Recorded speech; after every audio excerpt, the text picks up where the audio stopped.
parece que as coisas não são bem assim. Mas afinal, o que explicaria esse avanço do dia? Ao contrário do Brasil, nos últimos 2 anos, o catolicismo vem crescendo em todos os continentes do mundo. Por aqui, o que se vê é uma diminuição de fiéis. Mas então, de onde vem esse avanço? No sul global, a igreja está ficando menos presente na Europa. E o que leva o Brasil a ser menos católico com o passar dos anos? Vamos aproveitar o tema para também refletir sobre o papel da religião nos dias de hoje.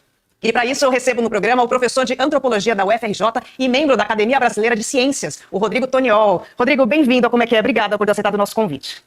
Obrigado pelo convite, Priscila. Prazer estar aqui. Sim, vamos bater um papo aqui, Rodrigo. A gente te convidou, porque justamente você escreveu alguns artigos, né, de opinião aqui na Folha sobre o tema, e um deles é justamente sobre esse avanço. Então eu já queria começar o nosso papo com a pergunta do programa mesmo. O que explica esse avanço do catolicismo em todos os continentes do mundo? Pois é, Priscila, eu acho que a primeira coisa para a gente destacar é que, de fato, é um dado que surpreende, né? A gente abre um jornal e vê uma coisa como essa e fala, como assim exatamente o catolicismo está aumentando no mundo? Acho que tem 2 razões para a gente ter essa espécie de surpresa quando a gente vê um dado como esse. A primeira é que a gente está olhando a partir do Brasil, que de fato é um lugar onde, apesar da história de presença do catolicismo, o catolicismo tem diminuído nos últimos anos. E também a gente pensa muito sobre o catolicismo olhando para a Europa, onde o catolicismo está diminuindo.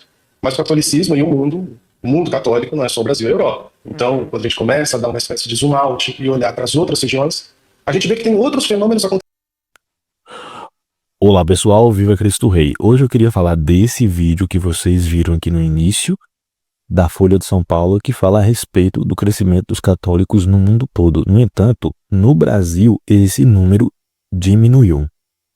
Inicialmente eu queria falar dessa reportagem aqui também, do Vatican News. O crescimento dos católicos aumentou no mundo todo. E os bispos aumentaram, como vocês estão vendo aqui, e também a questão dos padres. Na África, na Ásia. Só que um dado interessante, na Europa e na América, essa questão dos padres vem diminuindo. Um dado bem interessante. Agora eu vou deixar vocês aqui com outra parte do vídeo, e depois eu volto para comentar. Olha só. O eixo do catolicismo mundial está se deslocando para o sul global. Teoricamente, isso incluiria o Brasil nessa tendência, mas parece que as coisas não são bem assim. Mas afinal, o que explicaria esse avanço católico? Fique com a gente para acompanhar o tema. Lembro que a íntegra fica disponível no YouTube da Folha e nas plataformas de podcast. No Spotify você ouve também outro podcast da casa, o Café da Manhã. Envie perguntas pra gente sobre o tema do dia. Ao contrário do Brasil, nos últimos 2 anos, o catolicismo vem crescendo em todos os continentes do mundo. Por aqui, o que se vê é uma diminuição de fiéis. Mas então, de onde vem esse avanço? No sul global, a igreja está ficando menos presente na Europa. E o que leva o Brasil a ser menos católico com o passar dos anos? Vamos aproveitar o tema para também refletir sobre o papel da religião nos dias de hoje. E para isso eu recebo no programa o professor de Antropologia da UFRJ e membro da Academia Brasileira de Ciências, o Rodrigo Toniol. Rodrigo, bem-vindo ao Como é que é? Obrigada por ter aceitado o nosso convite. Obrigado pelo convite, Priscila. Prazer estar aqui. Sim, vamos bater um papo aqui, Rodrigo. A gente te convidou, porque justamente você escreveu alguns artigos, né, de opinião aqui na Folha sobre o tema, e um deles é justamente sobre esse avanço. Então eu já queria começar o nosso papo com a pergunta do programa mesmo. O que explica esse avanço do catolicismo em todos os continentes do mundo? Pois é, Priscila, eu acho que a primeira coisa para a gente destacar é que, de fato, é um dado que surpreende, né? A gente abre um jornal e vê uma coisa como essa e fala, como assim exatamente o catolicismo está aumentando no mundo? Acho que tem 2 razões para a gente ter essa espécie de surpresa quando a gente vê um dado como esse. A primeira é que a gente está olhando a partir do Brasil, que de fato é um lugar onde, apesar da história de presença do catolicismo, o catolicismo tem diminuído nos últimos anos. E também a gente pensa muito sobre o catolicismo olhando para a Europa, onde o catolicismo está diminuindo. Mas o catolicismo e o mundo católico não é só o Brasil e a Europa. Então, quando a gente começa a dar uma espécie de zoom out e olhar para as outras regiões, a gente vê que tem outros fenômenos acontecendo que complexificam muito essa história e aí a conta muda. Ao contrário do Brasil, onde o número de católicos diminui, em outros lugares aumenta. E aí, por que exatamente, né? Várias explicações. Vou dar 2 que são as mais elementares que o próprio Vaticano sustenta. A primeira é que o catolicismo cresce nas regiões onde há maior taxa de natalidade. Então, é como se houvesse uma espécie de crescimento natural pelo próprio crescimento e transmissão religiosa intrafamiliar. E o segundo aspecto, que é muito importante, é que o catolicismo é religião cultural que se transmite. Então, as pessoas não necessariamente, a gente sabe muito bem disso num país como o Brasil, precisam ir à igreja todos os dias para se declarar católicas. Então, há muitos que se declaram católicos, o que pode não ter nada a ver com a frequência aos rituais católicos. Então, reprodução, taxa de natalidade e forte estrutura cultural dentro de alguns países explica esse mapa confuso na primeira vista. Sim, e tem algumas regiões, né, queria que você dissesse pra gente, nesses dados do Vaticano, traz ali algumas regiões que têm avançado. Um deles é no continente africano, né, que você trouxe no seu texto de opinião. Então eu queria entender quais são os fatores que podem ajudar a gente a entender esse crescimento do catolicismo no continente africano. Esses dados, Priscila, eles saíram de uma publicação que se chama Anuário Pontifício, de 2025. É a única publicação do tipo no mundo que é produzida pelo Departamento de Estatística do Vaticano e que agrega dados do mundo inteiro. Então, é um dado confiável e que é produzido pela própria igreja, e nele é como se na segunda página já dissesse: a África é o lugar de expansão do catolicismo, a África guarda uma espécie de futuro do crescimento do catolicismo. O catolicismo na África tem uma longuíssima história, uma longuíssima tradição. A gente pode ir lá para trás, para o período do cristianismo primitivo, em que o catolicismo se estabeleceu na Etiópia, por exemplo, e inclusive deixou alguns legados. Por exemplo, a história da Santa Ifigênia era uma princesa etíope que foi convertida por um apóstolo. Então tem uma presença histórica. Mas esse catolicismo que cresce nesse momento, agora, no século XX, XXI na África, ele tem a ver com uma outra história. Não é necessariamente essa de longa duração. Tem três aspectos importantes. O legado do colonialismo, a presença do catolicismo na África tem a ver com o processo colonial. Os agentes colonizadores chegando com muitas instituições religiosas e, de fato, muitas vezes por meio de violência, colocando a sua religião sobre as religiões locais. Mas isso também tem lá a sua ambiguidade, porque esse colonialismo chega com uma série de ações assistenciais que, depois do período colonial, permanecem. São instituições como a Santa Casa, seria o paralelo no Brasil, são instituições educacionais. Então, na África, continuam as instituições de assistência à saúde, de assistência educacional, e que criam uma grande enraizamento na sociedade local. E, claro, como eu já disse, a taxa de natalidade alta também faz com que, nesse lugar, a possibilidade de reprodução do catolicismo seja bastante significativa. Então, acho que esse novo momento do catolicismo no mundo, com grande força na África. Nessa sequência do vídeo, o entrevistado ali, o professor, ele vai falar do crescimento dos protestantes, né, dos evangélicos nos centros urbanos. E a questão do crescimento dos protestantes se dá muito pela questão da teologia da prosperidade, essa questão da facilidade de abrir igrejas, essa questão da facilidade das pessoas alcançarem essas igrejas protestantes pentecostais. Outro dado interessante também, o Brasil é um país de terceiro mundo. No país de terceiro mundo, segundo esse dado aqui, as pessoas são mais religiosas. Ao contrário de lugares mais desenvolvidos, as pessoas não seriam tão religiosas. O que a gente pode comparar é que a teologia da prosperidade, essa ideia de prosperar, né, ganhar dinheiro, mudar de vida e tudo mais, pode ter a ver com essa questão também. Com mais as pessoas são um pouco mais humildes, não tem essa questão financeira, elas se voltam para a religião para ganhar um pouco mais de ascensão financeira. Isso também seria uma espécie de entendimento da questão. E outro dado também que importa é que, assim, o catolicismo no Brasil, ele tem aquela questão mais burocrática, hierárquica, não é burocrática, tem hierarquia e tudo mais. E já foi falado aqui em outros vídeos, já no meio protestante, nem tanto. Mas o fato é que o catolicismo, ele cresce, mas ele diminui em alguns lugares, mesmo sendo subdesenvolvido ou não. Esse vídeo vai ficar na íntegra aqui, na descrição do vídeo, para vocês assistirem. E eu só trouxe esses dois cortes para vocês, para discutir aqui nesse vídeo. E eu recomendo que vocês assistam toda a análise do professor para discordar e concordar sobre alguns aspectos. E é isso, até mais, até o próximo vídeo. De olho, eles me passam aqui, a gente inclui nessa conversa aqui com o Rodrigo.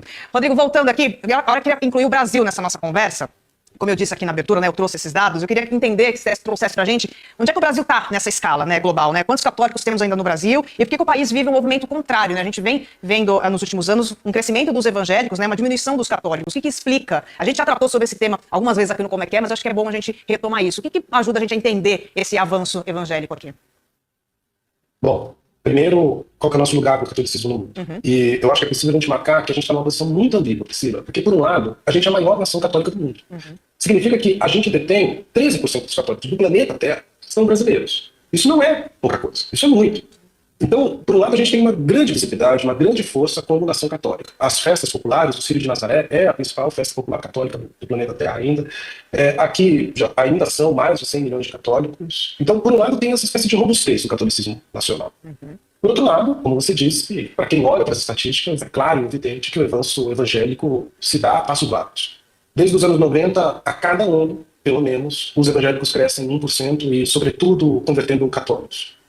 A explicação para isso é muito variada, hipóteses, todas elas multifatoriais, a gente pode pensar em muitos caminhos, mas eu queria dar um aspecto aqui que é importante, que é o universo evangélico é o universo urbano.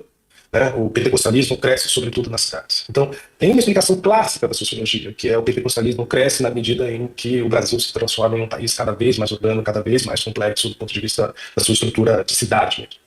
Claro que há fatores internos, de crises do próprio catolicismo brasileiro, que sofreu muitas universidades. Só para fechar esse pequeno bloco, se a gente pensar no lugar que o catolicismo teve nos anos 70 e 80 no Brasil e o lugar que ele tem hoje, são absolutamente contrastivos.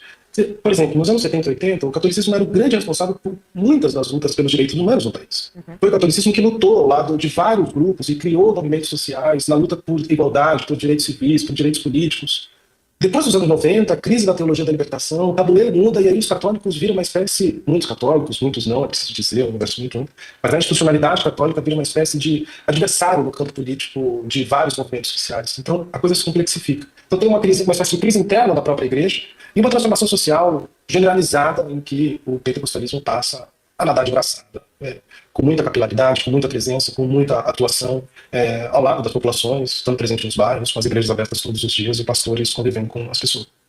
Bem, interessante pensar, né, por esse aspecto a gente ainda não tinha trazido aqui no programa, como é que é. Chegou mais uma pergunta aqui no meio dessa nossa conversa, Rodrigo. A Ludmila escreveu pra gente assim, ela quer saber se você sabe dizer se existem grupos católicos no Japão, mesmo que formado por imigrantes. Você tem esse dado?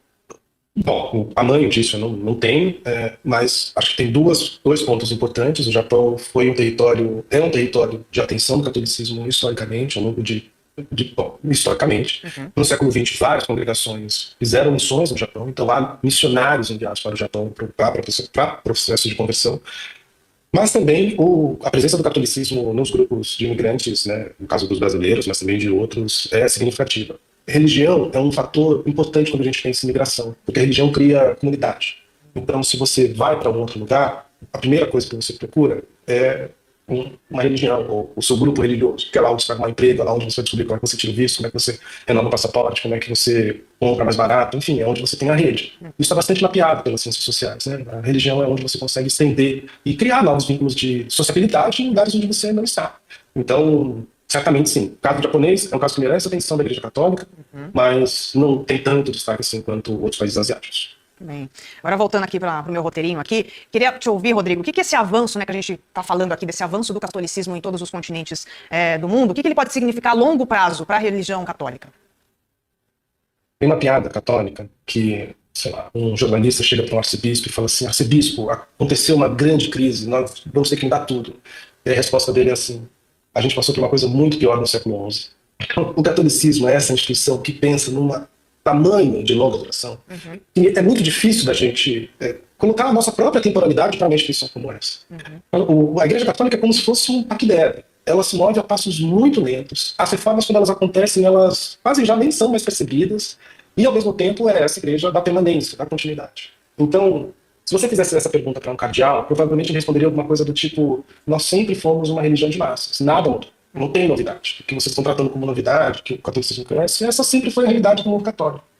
É claro que eu acho que o pulo do gato, eu não sou cardeal, eu sou antropólogo, é pensar nisso que a gente vem conversando. Quanto isso significa no deslocamento de eixo político mesmo do catolicismo. É óbvio que tamanho de população não significa força política. Hoje, 20% dos católicos do mundo estão na África e 20% dos católicos do mundo estão na Europa. Obviamente, os católicos, estou falando do alto clero, europeus, têm muito mais influência do que o clero africano. Mas isso pode mudar, né? Essas configurações podem mudar. Para terminar e fechar esse ponto, o Papa Francisco não conseguiu ser um grande Papa reformista, mas ele fez uma coisa: ele indicou muitos cardeais não europeus. E isso muda tudo, porque na hora de escolher o próximo Papa,